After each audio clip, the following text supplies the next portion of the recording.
Hey, how you doing, everybody? Welcome back to Big Frog's 4x4. Today's episode, I'm going to teach you how to put the leveling kit on the front of a Colorado ZR2. So stay tuned.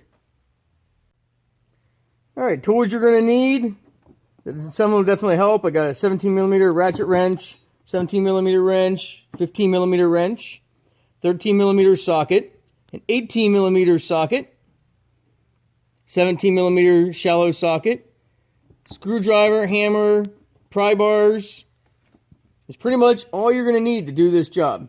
You're also going to need a 22mm socket to get your lug nuts back on and off. And make sure you torque your lug nuts back on when you put your wheel back on. And obviously roll paper towels or something to clean your hands with as you go.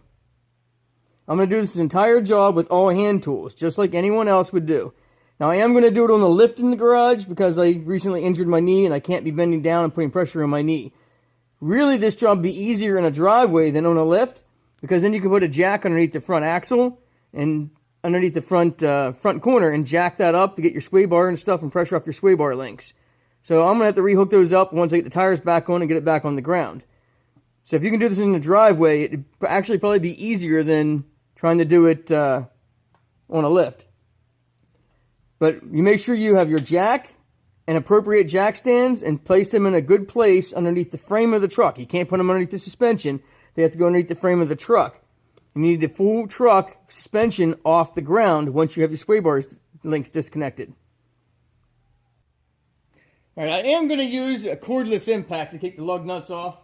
Your kit comes with your spacer and new nuts. Now I did the other side already, on the driver's side. The back nut towards the back of the strut on the other side is harder to get to because on the diesel there's lines and stuff running right there and you can't get a ratchet on top of it. You got to use a wrench to turn the whole way off. I did run into a problem with the Rough Country lock nuts. The Rough Country lock nut nylon part did not want to slide over the top stud of the strut tower. So I had to take a drill bit and gently just kind of sandwich and cut out some of that lock nut. And then I apply Loctite to the threads, because when you've got to put this on, and I'll show you when we get to that point, that stud on top is too big around. You can't push this down for the threads to grab. Two of them worked fine. The third one didn't work right. I had to get some of that nylon out of there. I don't know, hopefully we don't run into that on this issue on this side, but if we do, I'll show you what I had to do. Let's get started.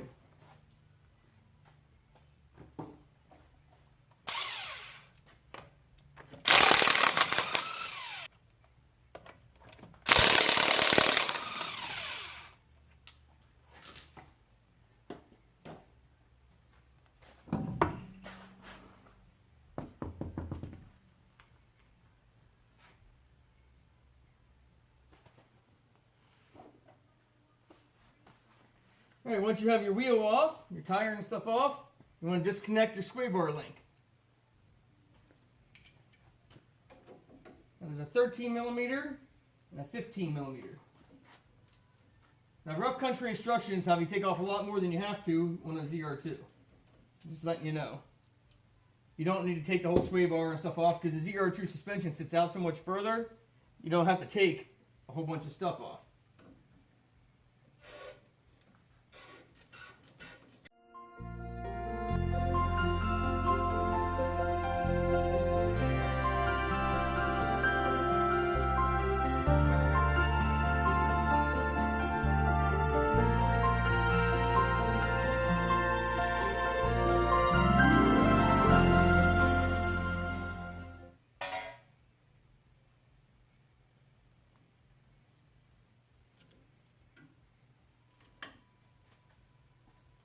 Put it back together so you don't lose any of your pieces.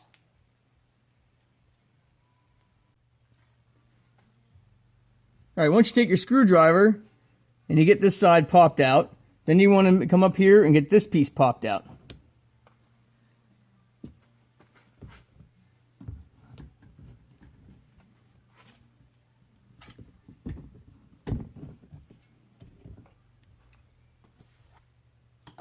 That gives you plenty of slack in your ABS. Don't forget to put that back in, it'll catch your tire. Now if you want, just grab a hammer and a chisel or a pry bar or something and knock your old bump stop out. Now, if you ever plan on turning this back to factory again, make sure you hold on to all your parts you take off. Up underneath the edge here is an 18mm nut, and I'll drop your arm down.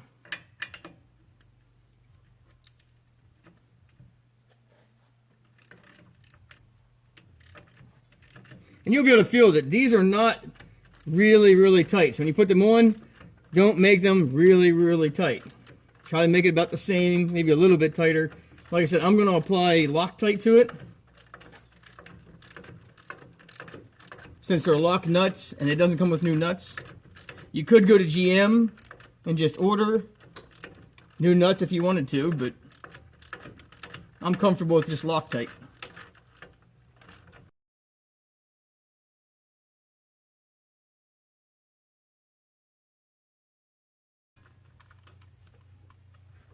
Alright, nuts off. Then gently pull up. Let your arm fall to the side.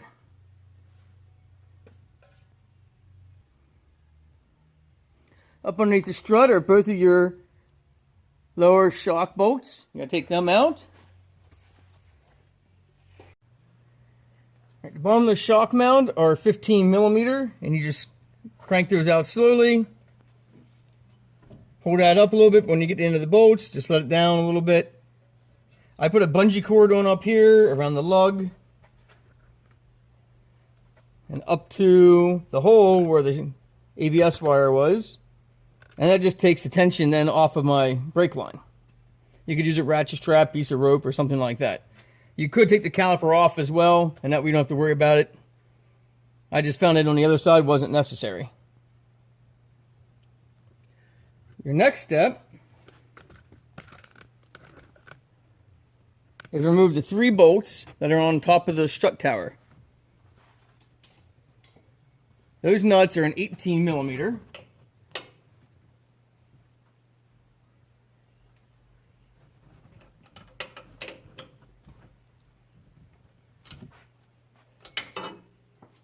If you have a little leverage, it'd probably be helpful. But on the other side, you have to use a wrench. And as you can see, you can't get a socket on these as well, because they're right here by the end of the side of the fender.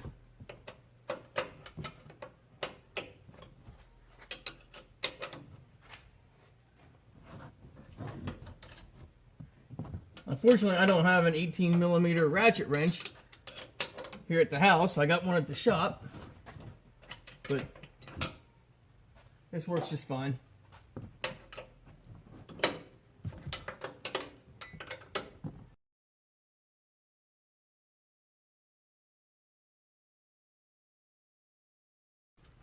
Keep these nuts in case you ever go back to stock again. You want to take the spacer back out.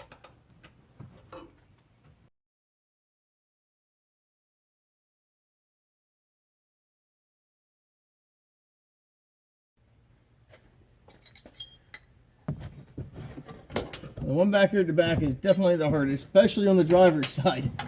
The driver's side, you can't get your arm up in here like this.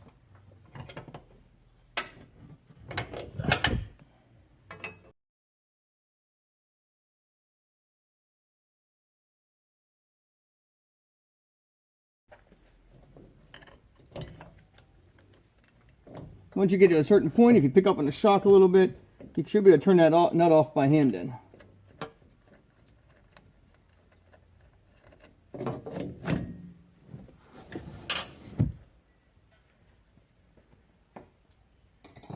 Okay, now that allows you to drop this down.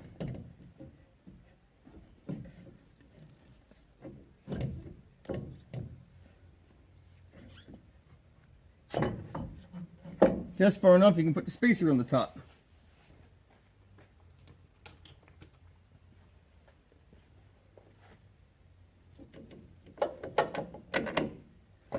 And just shock back up in.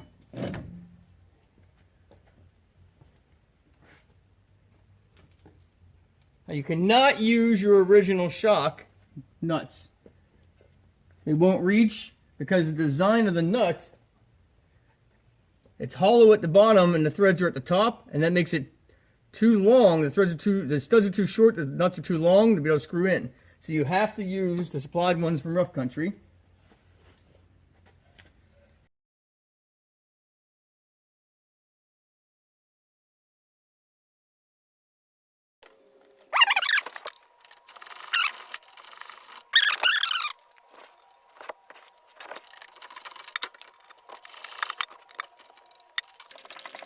Good, all the nylon on these nuts were good.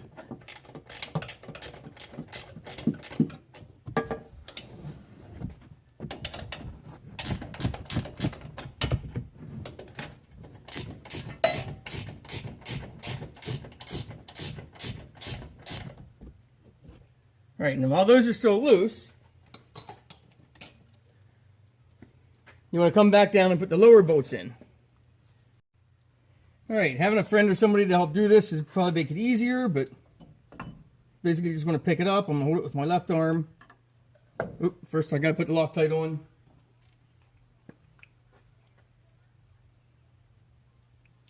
Doesn't take a lot of Loctite, just a little bit.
All right, now you can tighten those up.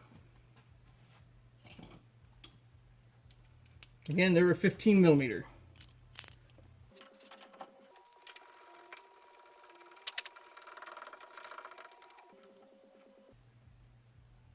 Again, just try to make them as tight as they were when you took them off.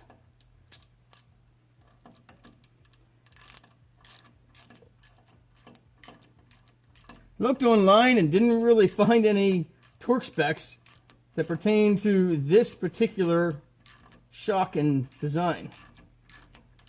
But nothing to come off has been extremely tight, so it's not going to be extremely tight, obviously, going back on.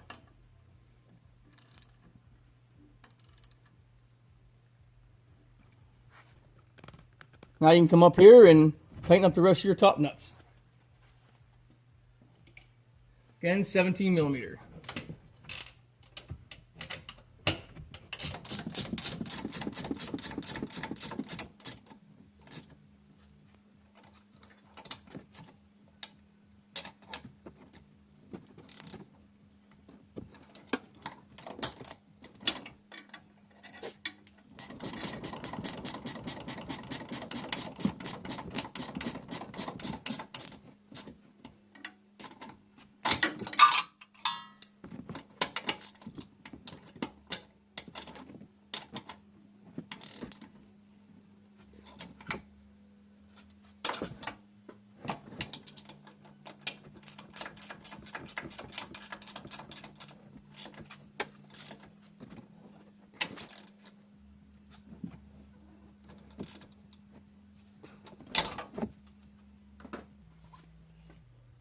All right, now you're ready to put your knuckle and everything back on.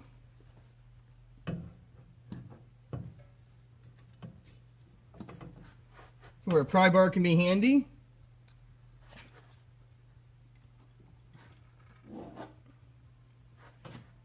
Take the bungee cord off.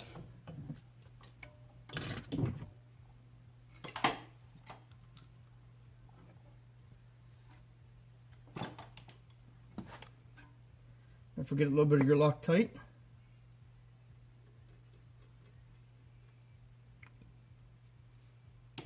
Like I said, They use a nylon lock nut, and they're really only supposed to be one-time use.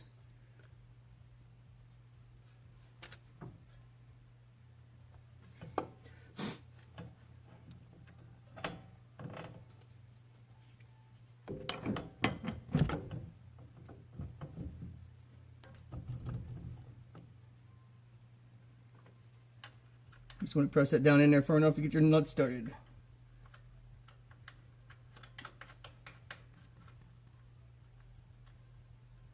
Careful when you do that and you put it up in that spring, do not get it caught on your boot and rip the boot to your shock or anything. Alright, and then your 18mm, tighten that up.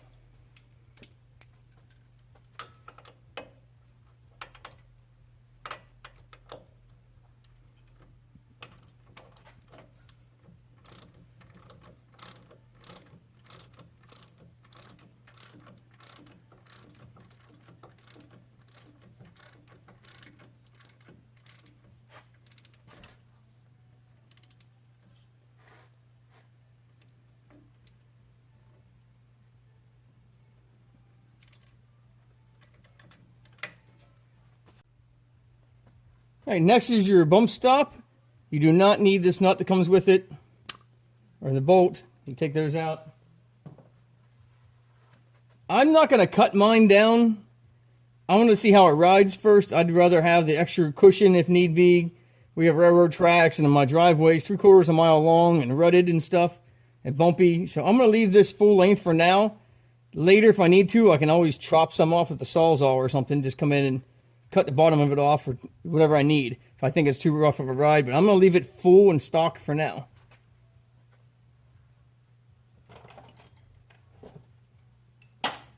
This is where a slightly longer pry bar comes in handy.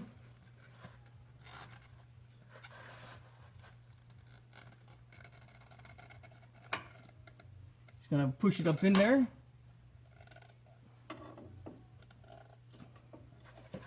Don't need to grind it down or shave it or anything.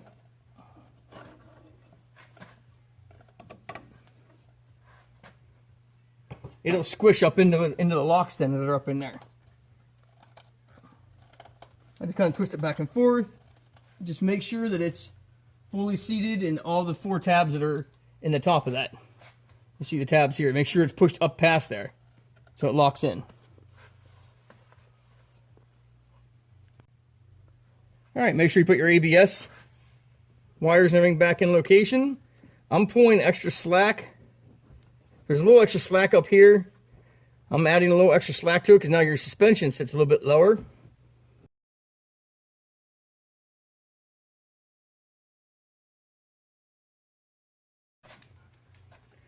Alright, now on that ABS sensor there's a groove around the top of the rubber piece and a small notch in the plastic clip. Make sure that goes into that groove and locks it into place and holds your ABS sensor wire. Alright, next thing you want to do is get your tire back on.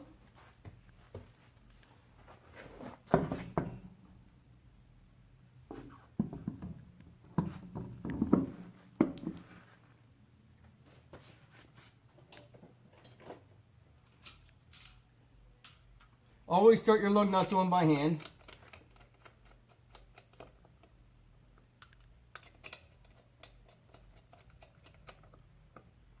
And make sure you torque them with a torque wrench.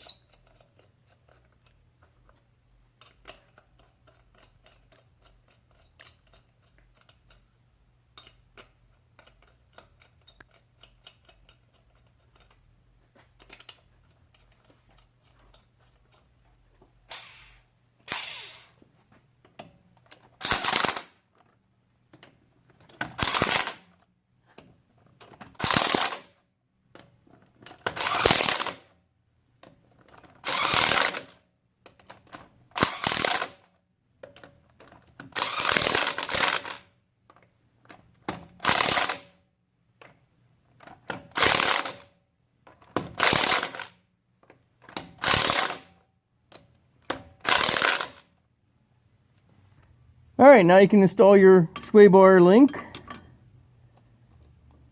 Make sure these boots are properly seated. You'll be able to feel them kind of pop down in.